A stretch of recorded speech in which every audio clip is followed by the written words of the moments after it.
Didáctica del autoconocimiento. Samael Aun Weor. Primera edición, febrero de 1980, España. Justificar o condenar no significa comprender. Quien quiere acabar con sus defectos no debe justificarlos ni condenarlos, es urgente comprender nuestros errores. Prólogo. Aquellos que en otro tiempo acudían a los templos de los antiguos misterios iniciáticos para ser instruidos en secreto sobre los principios eternos de la sabiduría universal, debían pasar por diferentes etapas antes de alcanzar el adeptado. Purificación, iniciación y perfección eran los pasos obligados para aquel que deseaba traspasar el umbral de la resurrección. Tanto entonces como ahora, es inexcusable que antes de iniciar el camino se debe disponer de la preparación precisa para afrontar las dificultades y superar los desfallecimientos que habrán de surgir a lo largo del mismo. Todo aquel que accede a estos estudios gnósticos con el pretexto de conquistar grandes poderes, de despertar a lo desconocido de forma inmediata, está condenado al fracaso. Antes de iniciar el camino hemos de desprendernos de toda carga que resulte inútil y superflua, de algo tan terrible y pesado como nuestro propio subjetivismo. Hemos de purificar nuestra mente eliminando nuestra pluralidad psicológica, nuestros defectos. ¿Cómo? Muriendo en nosotros mismos de instante en instante. Pero para lograr el éxito en este empeño, debemos disponer del conocimiento del cuerpo de doctrina adecuado para poder emplearnos a fondo en el trabajo con el primer factor de la revolución de la conciencia: el morir. Solo con la muerte viene lo nuevo. Los temas que se incluyen en este libro nos mostrarán la manera única de llevar a término esa purificación, nos permitirán llegar algún día a poseer la verdadera sabiduría universal de toda perfección, siempre y cuando pongamos en práctica, desde ahora mismo, el conocimiento que nos ofrece la obra de Samael Aun Weor, que nos ofrece esta didáctica del autoconocimiento. Para ello tenemos que enfrentarnos con mente nueva a la realidad de los hechos, libres de las trabas del escepticismo materialista que tiene su origen en la mentira de aquel que se autoestima desmesuradamente. La cruda realidad de los hechos es que los eventos pueden estarse repitiendo una y otra vez, pero lo que nosotros tenemos que modificar es nuestra actitud frente a tales circunstancias. Necesitamos cambiar nuestra actitud hacia la existencia, pero uno no puede cambiar su actitud hacia la vida si no elimina aquellos elementos perjudiciales que lleva en su psiquis, es decir, necesitamos autoconocernos profundamente. Si nos autoconocemos descubrimos nuestros errores, y si los descubrimos los eliminamos, y si los eliminamos despertamos, y si despertamos venimos a conocer eso que no es del tiempo, eso que es la verdad. Ciertamente existe un elemento perjudicial en nosotros que es obstáculo para la adquisición de la verdadera felicidad: la falsa personalidad. El ser en sí mismo es feliz, inmensamente dichoso, cuando uno elimina la falsa personalidad. Obviamente necesitamos provocar un cambio en nosotros. Con este propósito debemos proseguir en el estudio de este compendio, de esta didáctica del autoconocimiento. El de poner en práctica cuanto nos apuntaba el V.M. Samael Aun Weor en sus obras Tratado de Psicología Revolucionaria y La Gran Rebelión. Ya entonces nos decía: así pues, si realmente queremos un cambio radical, lo que primero debemos comprender es que cada uno de nosotros está en tal o cual nivel de ser. ¿Cuál es nuestro nivel de ser? No sería posible pasar a otro nivel si ignoramos el estado en que nos encontramos. Ciertamente el trabajo interior sobre sí mismos se refiere en forma enfática a los diversos estados psicológicos de la conciencia. Dentro de nuestro país psicológico, cada cual tiene sus acompañantes, sus yoes. Estos le llevarán a uno a donde deben llevarlo de acuerdo con sus características psicológicas. Si de verdad queremos cambiar realmente, necesitamos con urgencia máxima e inaplazable modificar radicalmente esos estados equivocados de la conciencia. Transformar reacciones mecánicas es posible mediante la confrontación lógica y la autorreflexión íntima del ser. Uno puede cambiar la naturaleza de los eventos desagradables que nos ocurren, cuando se purifica íntimamente. Quien jamás corrige sus estados psicológicos absurdos creyéndose muy fuerte, se convierte en víctima de las circunstancias. Uno puede cambiar íntimamente cuando de verdad consigue modificar sus reacciones ante los diversos hechos que le sobrevienen diariamente. Resulta evidente que quien no siente interés alguno por observarse a sí mismo, tampoco desea trabajar para lograr una verdadera transformación radical. El verdadero conocimiento que realmente puede originar en nosotros un cambio interior fundamental, tiene por basamento la autoobservación directa de sí mismo. La observación es un medio para modificar las condiciones mecánicas del mundo. La autoobservación interior es un medio para cambiar íntimamente. Pero el proceso del cambio, de la disolución, debe de ser metódico, didáctico y hasta dialéctico, de lo contrario nos hallaríamos desorientados. Necesitamos hacernos autoconscientes de nuestros propios pensamientos, de nuestros propios sentimientos y de los efectos que otros producen en nosotros. Obviamente, el trabajo de desintegración de los elementos de la falsa personalidad suele ser a veces muy difícil. La impaciencia en estos estudios perjudica a quienes se inician en los mismos. Si estos quieren realizar avances serios deben volverse serios. No es concebible un hombre serio que no haya adquirido la paciencia. Jesús el Cristo dijo: en paciencia poseeréis vuestras almas. ¿Qué se entiende por transformación? Convertirnos en criaturas diferentes.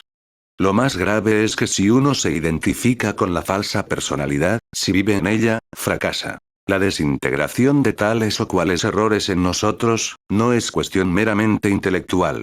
Hay que pasar a veces por grandes crisis emocionales, se necesita del supremo arrepentimiento, del supremo dolor. Para llegar a la autotransformación, para conseguirla, se hace indispensable la continuidad de propósitos.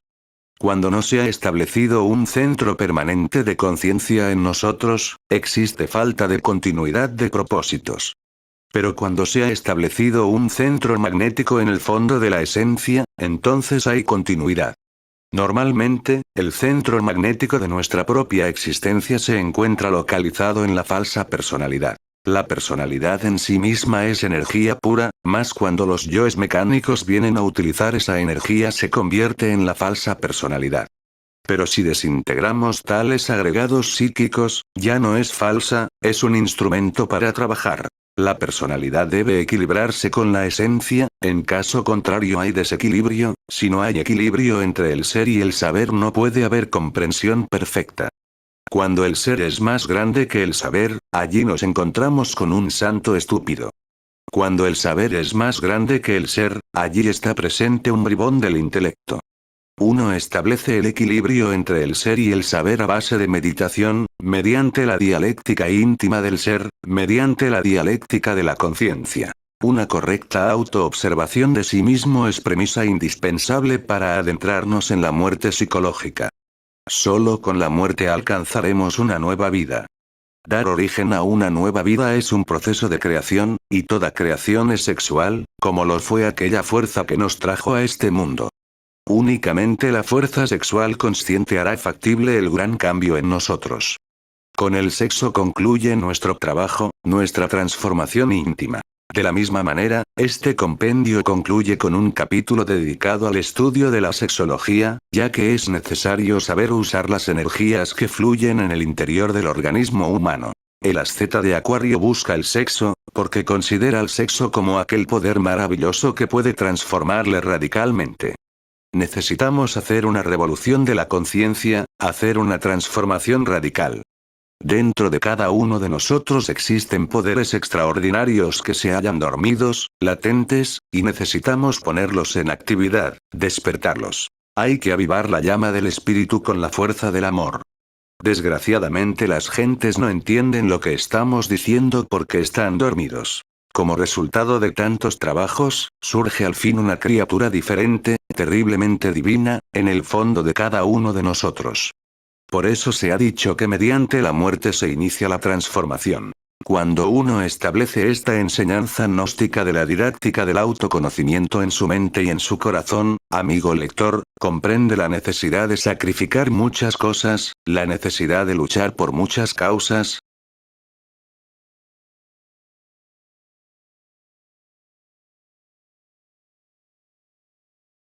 1.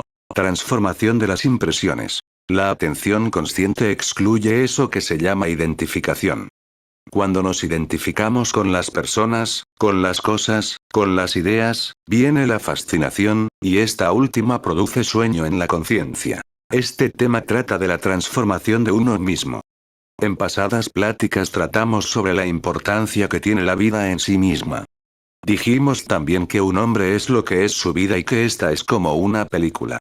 Al desencarnarnos la llevamos para vivirla en forma retrospectiva en el mundo astral y que al retornarnos la traemos para proyectarla otra vez en la pantalla del cuerpo físico. Es claro que la ley de recurrencia existe y que todos los acontecimientos se repiten, que todo vuelve realmente a ocurrir como sucedió más las consecuencias buenas o malas.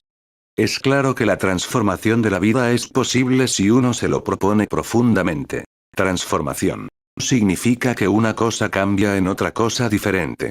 Es lógico que todo es susceptible a cambios. Los alquimistas de la Edad Media hablaban de la transformación del plomo en oro. Sin embargo, no siempre aludían a la cuestión metálica meramente física. Normalmente querían indicar con tal palabra, la transformación del plomo de la personalidad en oro del espíritu. Así pues, conviene que reflexionemos en todas estas cosas. En los evangelios, la idea del hombre terrenal comparable con una semilla capaz de crecimiento, tiene la misma significación. Como la tiene también la idea del renacimiento. Un hombre que nace otra vez. Es obvio que si el grano no muere, la planta no nace. En toda transformación existe muerte y nacimiento. En la gnosis consideramos al hombre como una fábrica de 3 pisos que absorbe normalmente 3 alimentos. 1. El alimento común. Normalmente corresponde al piso inferior de la fábrica, a la cuestión esta del estómago. 2. El aire. Está en el segundo piso, que se halla relacionado con los pulmones. 3. Las impresiones. Indubitablemente están íntimamente asociadas al cerebro o tercer piso. Tenemos impresión cerebro, aire pulmones, alimento estómago. El alimento que comemos sufre sucesivas transformaciones. Esto es incuestionable. El proceso de la vida en sí misma, por sí misma, es transformación. Cada criatura del universo vive mediante la transformación de una sustancia en otra. El vegetal, por ejemplo, transforma el aire, el agua y las sales de la tierra en nuevas sustancias vitales, en elementos vitales para nosotros, frutas, etc. Así pues, todo es transformación. Por la acción de la luz solar, varían los fermentos de la naturaleza. Es incuestionable que la sensible película de la vida que normalmente se extiende sobre la faz de la Tierra, conduce a toda la fuerza universal hacia el interior mismo del mundo planetario.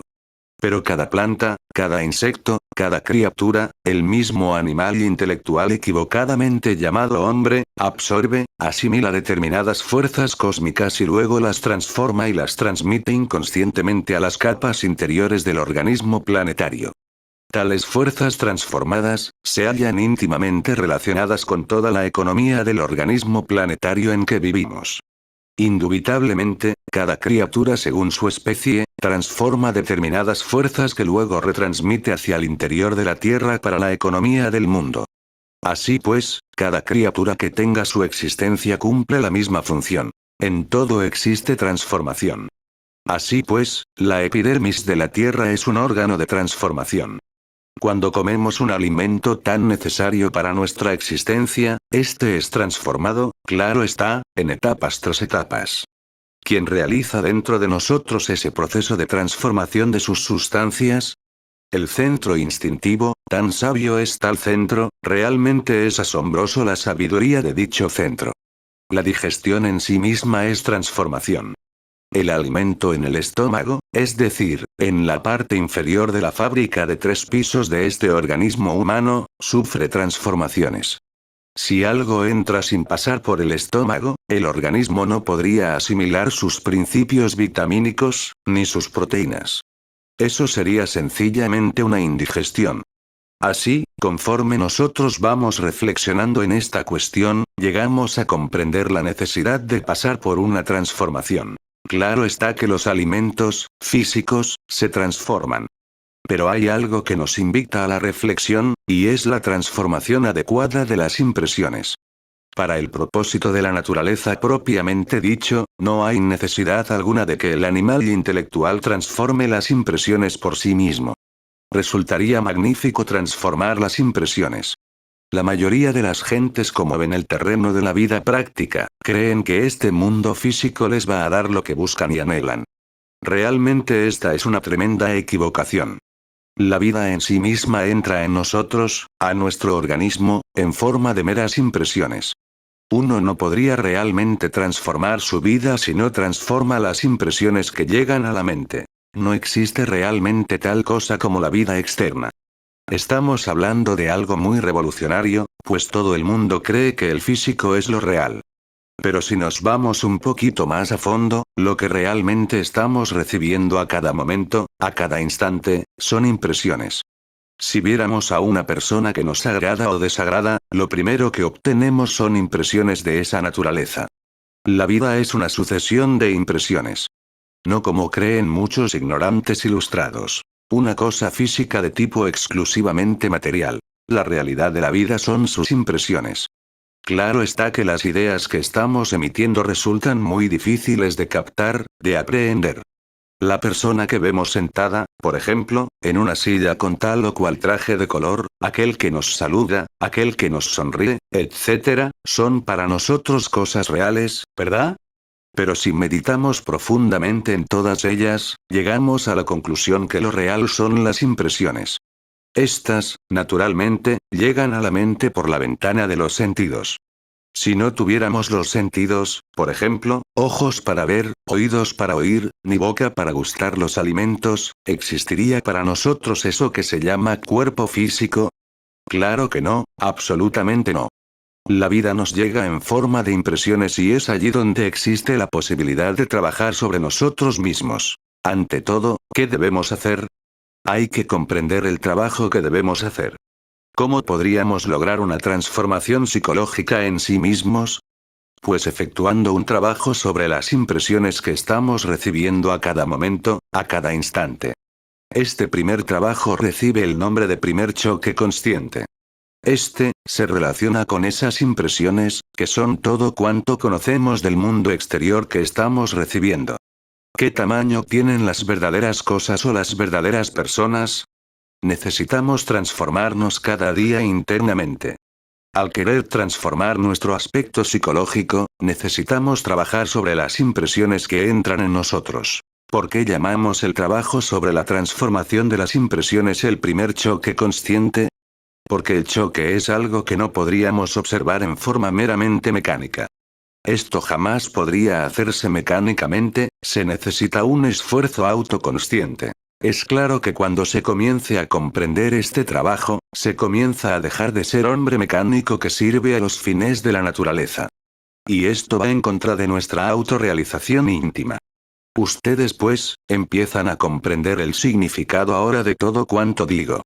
Si piensan ahora en el significado de todo cuanto se les enseña aquí por la vía del esfuerzo propio, empezando por la observación de sí mismo, verán que en el lado práctico esotérico todo se relaciona íntimamente con la transformación de las energías y lo que resulta naturalmente de las mismas.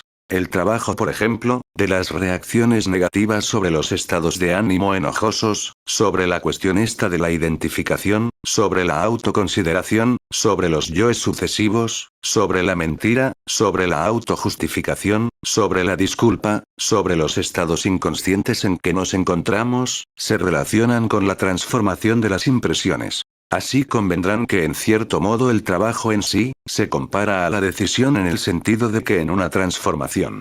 Es necesario, pues, que reflexionemos en esto, comprendamos lo que es el primer choque consciente. Es necesario formar un elemento de cambio en el lugar de entrada de las impresiones. No lo olviden.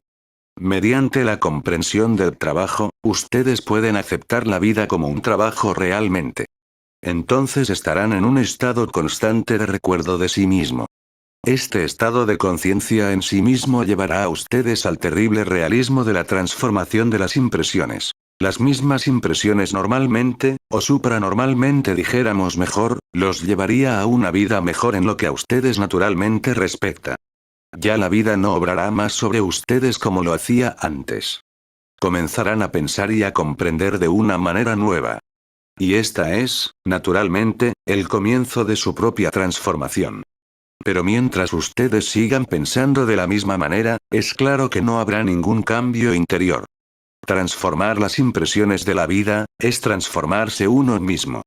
Esta forma enteramente nueva de pensar, puede efectuarse Comprenderán ustedes naturalmente. Reaccionar continuamente. Todas esas reacciones forman nuestra vida personal. Cambiar la vida de uno no es cambiar realmente nuestras propias reacciones. Pero la vida exterior nos llega como meras impresiones que nos obligan a reaccionar. La vida consiste principalmente en una serie sucesiva de reacciones negativas que se dan como respuesta incesante a las impresiones que llegan a la mente. Luego, nuestra tarea consiste en transformar las impresiones de la vida de modo que no provoquen ese tipo de respuesta. Pero para lograrlo es necesario estarnos autoobservando de instante en instante, de momento en momento.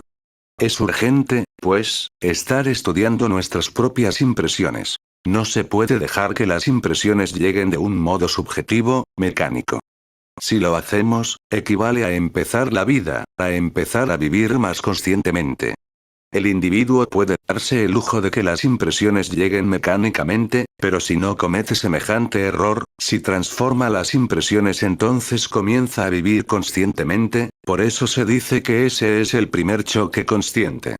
Tal primer choque consciente consiste en transformar las impresiones que llegan a la mente en el momento de su entrada, siempre se puede trabajar en el resultado de las mismas. Claro está que caducan sin efecto mecánico, que siempre suelen ser desastrosas en el interior de nuestra psiquis. Una vibración definida del trabajo, una valoración de la enseñanza, significa que este trabajo esotérico gnóstico debe ser llevado hasta el punto donde entran las impresiones y son distribuidas mecánicamente en lugares equivocados por la personalidad para evocar las antiguas reacciones. Voy a tratar de simplificar esto. Por ejemplo, si arrojamos una piedra a un lago cristalino, se producen en él impresiones, y las respuestas a esas impresiones dadas por la piedra se manifiestan en ondas que van desde el centro a la periferia, ¿verdad? Bueno, ahora este ejemplo. A la mente, imaginémosla un momento como un lago, de pronto aparece la imagen de una persona. Esa imagen es como la piedra de nuestro ejemplo que llega al lago de la mente, entonces la mente reacciona en forma de impresiones, ¿verdad? Digo, en forma de reacciones. Las impresiones son las que producen la imagen que llega a la mente, las reacciones son las respuestas a tales impresiones. Si ustedes tiran una pelota contra un muro, el muro recibe la impresión. Luego viene la reacción, que consiste en el regreso de la pelota a quien la mandó. Bueno, puede que no llegue directamente, pero de todas maneras rebota la pelota y eso es reacción. El mundo, pues, está formado por impresiones. Por ejemplo, nos llega a la imagen de una mesa a la mente a través de los sentidos. No podemos decir que ha llegado la mesa o que la mesa se ha metido a nuestro cerebro, eso sería absurdo. Pero sí está metida la imagen de la mesa. Entonces nuestra mente reacciona inmediatamente diciendo: esta es una mesa, que es de madera o de metal, etc. Bien, ahora, hay impresiones que no son agradables, por ejemplo las palabras de un insultador, ¿no? Podríamos transformar esas palabras del insultador. Las palabras son como son. Entonces, ¿qué podríamos hacer? Transformar las impresiones que tales palabras nos producen. Sí, eso es posible. La enseñanza gnóstica nos enseña a cristalizar la segunda fuerza del Cristo en nosotros mediante un postulado que dice: hay que recibir con agrado las manifestaciones desagradables de nuestros semejantes. He ahí el modo de transformar las impresiones que producen en nosotros las palabras de un insultador. Este postulado nos llevará naturalmente hasta la cristalización de la segunda fuerza, el Cristo, en nosotros, hacer que, el Cristo, venga a tomar forma en nosotros. Es un postulado sublime, esotérico en un 100%. Si del mundo físico no conocemos sino las impresiones, entonces propiamente el mundo físico no es tan externo como creen las gentes. Con justa razón dijo Emmanuel Kant: lo exterior es lo interior. Así pues, si lo interior es lo que cuenta, debemos transformar lo interior. Las impresiones son interiores. Así pues, todos los objetos y cosas, todo lo que vemos existe en nuestro interior en forma de impresiones que vibran incesantemente dentro de nuestra psiquis. El resultado mecánico de tales impresiones ha sido todos esos elementos inhumanos que llevamos dentro y que normalmente los hemos llamado yoes, y que en su conjunto constituyen el sí mismo. Supongamos, por ejemplo, que un individuo ve a una mujer provocativa y que no transforme sus impresiones. El resultado será que las mismas, de tipo naturalmente lujurioso, producen en él el deseo de poseerla. Tal deseo viene a ser el resultado de tipo mecánico de la impresión recibida, y se cristaliza, toma forma en nuestra psiquis. Se convierte en un agregado más. Es decir, en un elemento inhumano que en su totalidad constituye el ego. Vamos a seguir reflexionando pues.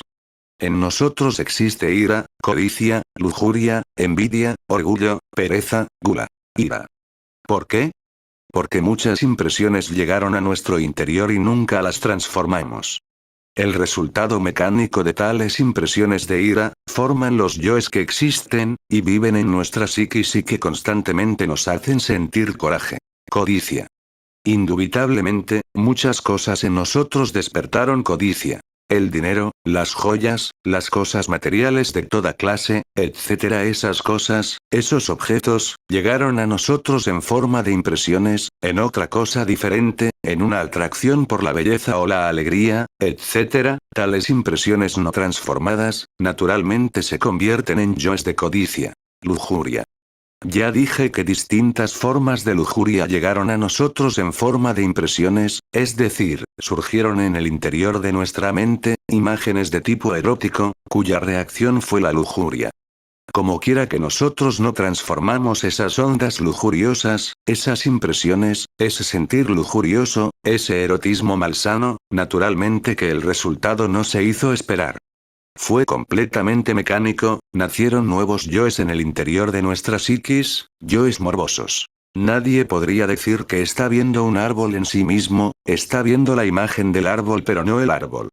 La cosa en sí, como decía Emmanuel Kant, nadie la ve. Se ve la imagen de la cosa. Es decir, surge en nosotros la impresión sobre un árbol, sobre una cosa y estas son internas. El resultado mecánico no se deja esperar. Es el nacimiento de nuevos yoes que vienen a esclavizar aún más nuestra conciencia, que vienen a intensificar el sueño en que vivimos. Cuando uno comprende realmente que todo lo que existe dentro de uno mismo, con relación al mundo físico, no son más que impresiones, comprende también la necesidad de transformar esas impresiones. Y al hacerlo, se produce la transformación de uno mismo. No hay cosa que más duela que la calumnia o las palabras de un insultador. Si uno es capaz de transformar las impresiones que le producen tales palabras, pues esas quedan sin valor alguno. Es decir, quedan como un cheque sin fondo. Ciertamente las palabras de un insultador no tienen más valor que el que les da el insultado. Así que si el insultado no les da valor, repito, quedan como un cheque sin fondo. Cuando uno comprende esto, transforma entonces las impresiones de tales palabras, por ejemplo, en algo distinto, en amor, en comprensión para el insultador. Esto, naturalmente, significa transformación.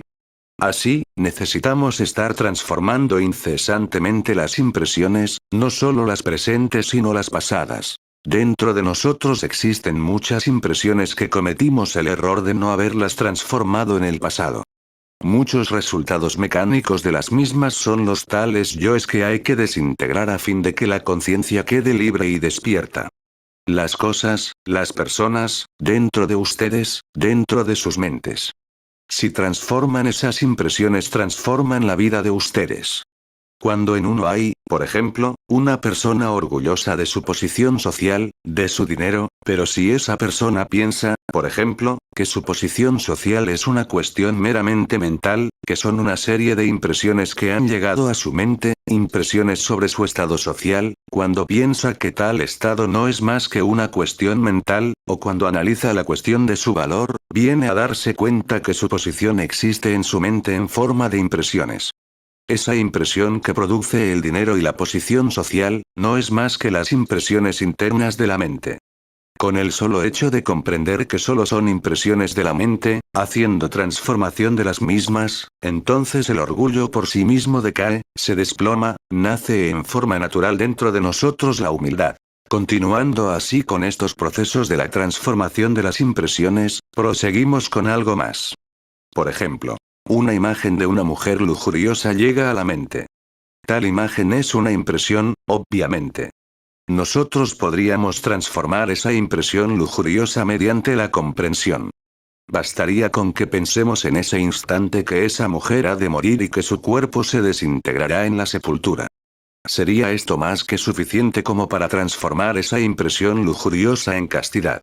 Si no se transforma, se convertiría en yoes de lujuria. Así pues, conviene que mediante la comprensión transformemos las impresiones que surgen en la mente. Creo que van entendiendo que el mundo exterior no es tan exterior como normalmente se cree. Es interior todo lo que nos llega del mundo. No son más que impresiones internas. Nadie podría meter un árbol dentro de su mente, una silla, una casa, un palacio, una piedra.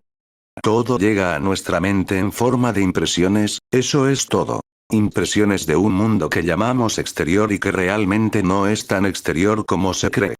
Conviene, pues, que nosotros transformemos las impresiones mediante la comprensión.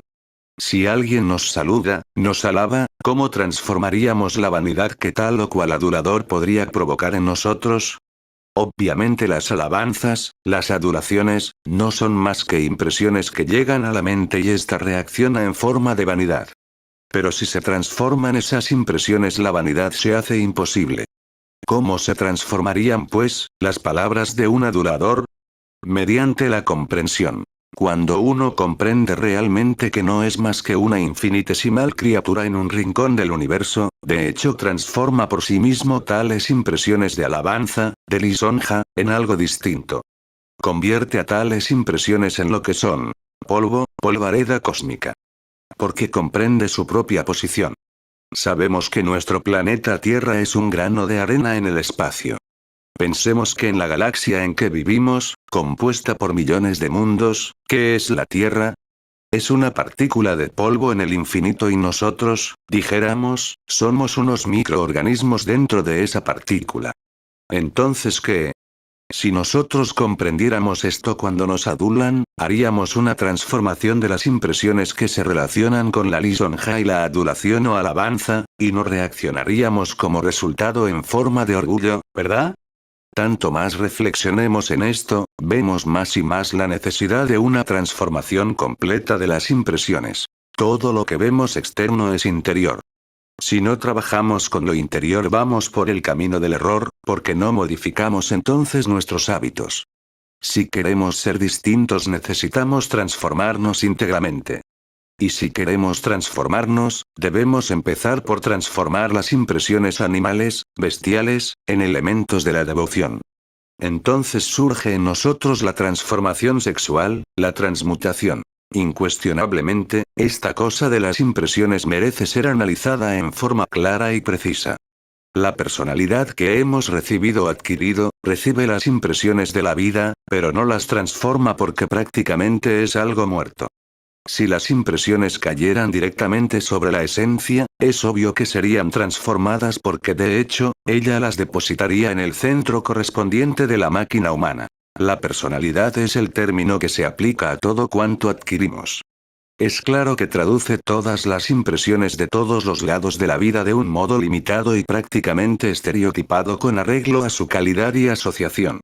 A este respecto, en el trabajo se compara a veces la personalidad como una pésima secretaria que está en la habitación de enfrente, que se ocupa de todas las ideas, conceptos, preconceptos, opiniones y prejuicios. Tiene muchísimos diccionarios, enciclopedias de todo género, libros de referencia, etc., y está incomunicable en los tres centros, es decir, el mental, el emocional y los centros físicos. Y como consecuencia o corolario, resulta de ello que se pone en comunicación casi siempre con centros equivocados. Esto significa que las impresiones que llegan son enviadas a lugares equivocados, es decir, a centros que no le corresponden y producen, naturalmente, resultados equivocados. Pondré un ejemplo para que ustedes me puedan entender mejor.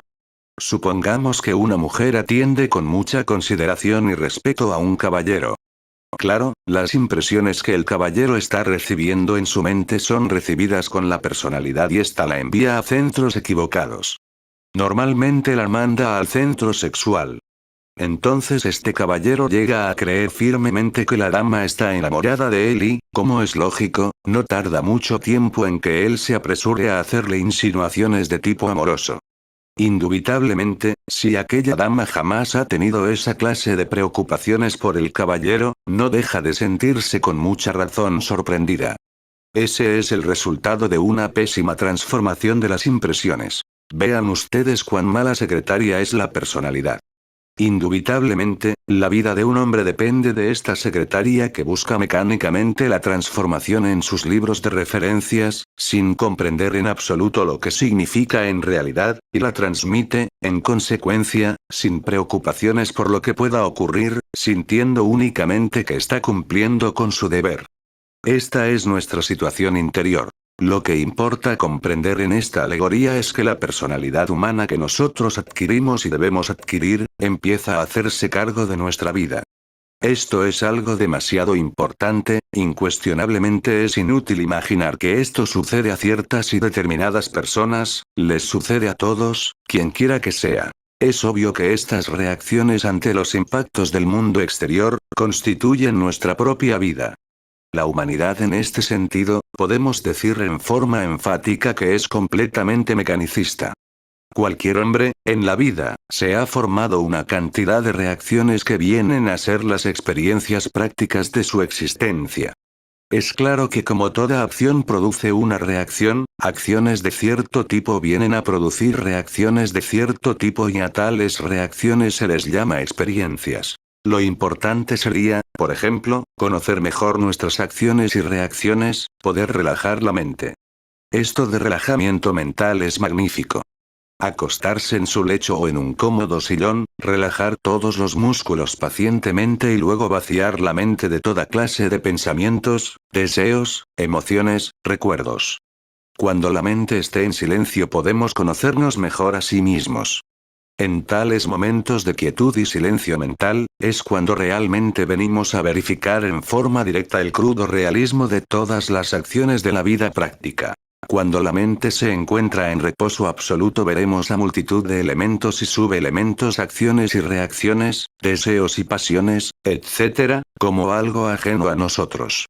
Pero esperan el instante preciso para poder realizar el control sobre nosotros mismos, sobre nuestra personalidad. He ahí el motivo por el cual vale la pena el silencio y la quietud de la mente. Obviamente la relajación del entendimiento, en el sentido más completo de la palabra, nos conduce al autoconocimiento individual. Así es que de toda la vida, es decir, la vida exterior, lo que vemos, oímos y vivimos es para cada persona la reacción frente a las impresiones que le llegan del mundo físico. Es un gran error pensar que lo que es llamado vida, sea una cosa fija, sólida. La misma para cualquier persona.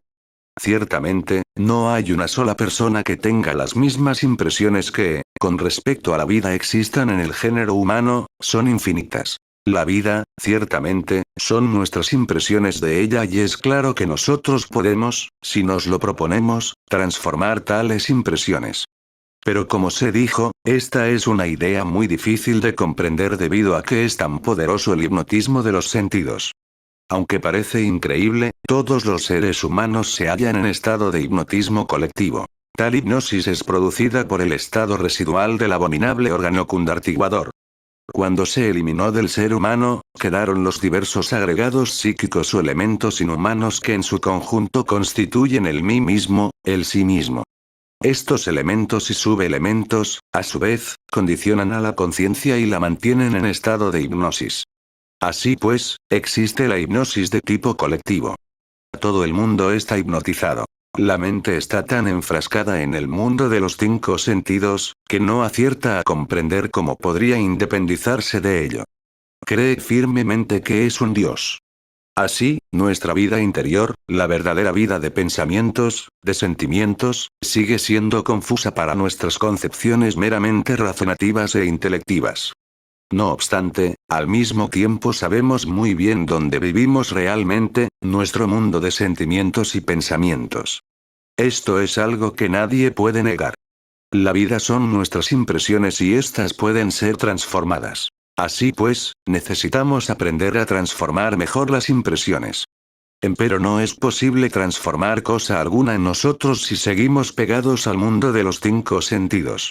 Como dije en pasadas pláticas, el trabajo le enseña a uno que si el trabajo es negativo, se debe a la culpa propia. Desde el punto de vista sensorial es que esta o aquella persona del mundo exterior, a quien uno ve y oye por medio de los ojos u oídos, tiene la culpa. Esta persona, a su vez, dirá que nosotros somos los culpables. Pero realmente, la culpa está en las impresiones que nosotros tengamos sobre las personas. Muchas veces pensamos que una persona es perversa cuando en el fondo esa persona es una mansa oveja. Conviene mucho aprender a transformar todas las impresiones que nosotros tengamos sobre la vida. Aprender a recibir, dijéramos con agrado, las manifestaciones desagradables de nuestros semejantes. Hablando científicamente sobre las impresiones que llegan a nosotros y del modo de transformarlas, diremos lo siguiente. Las impresiones que llegan a nosotros corresponden al hidrógeno 48.